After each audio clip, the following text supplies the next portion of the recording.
एव माता सपिता तमेव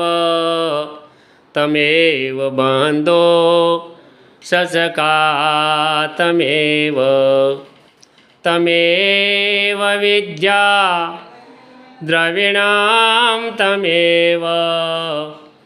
तमेव सर्वा मम देव देवा।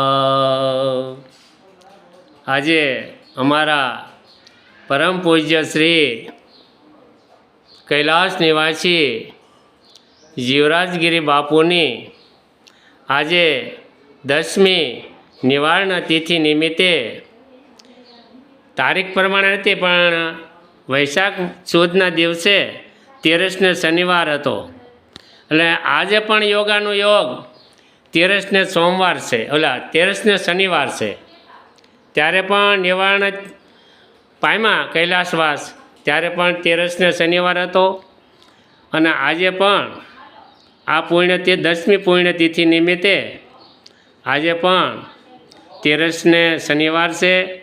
તારીખનું લેતા નથી, આપણે બધા તિથિ પ્રમાણે ચાલીએ છીએ।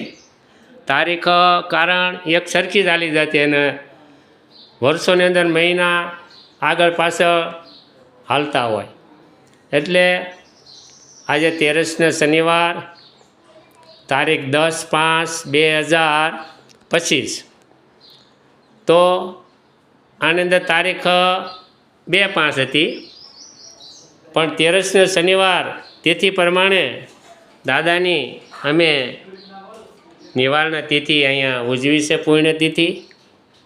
તો અમારા પૂજ્ય જીવરાજગીરી બાપુના અમારી ઉપર ખૂબ ખૂબ આશીર્વાદ વરસાવે। આશીર્વાદ તો છે જ, કારણ કે જીવરાજગીરી બાપુના ભજનના હિસાબે અમારું કુટુંબ સુખી છે, કારણ કે તેઓએ શિવજી ભગવાનના અર્થે પોતાનું જીવન ભક્તિમય બનાવી અને પૂર્ણ કરેલું।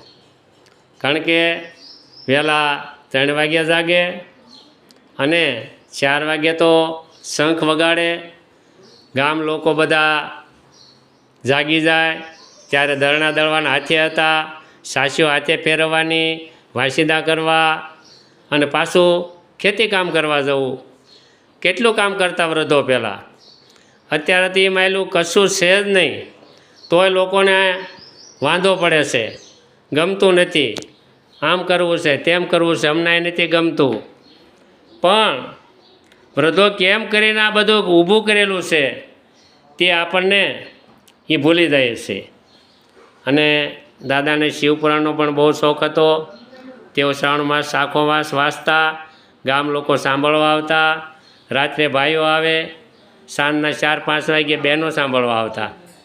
તો આવા ભાવથી બાપુ સારું એવું જીવન જીવી ગયા અને પોતે કૈલાસ ગમન કરી ગયા, શિવજી ભગવાનનું સાયુજ્ય મુક્તિ મેળવી અને આ જીવન પાર પાડી સંઘર્ષમય જીવન જીવીને પણ કુટુંબની અંદર રહીને પણ નિખાલસ ભાવે તેઓ આ ગામની અંદર એક બાપુ તરીકે હજી લોકો યાદ કરે છે કે જીવરાજગીરી બાપુની પૂંજાઈને હારમાં ન આવે।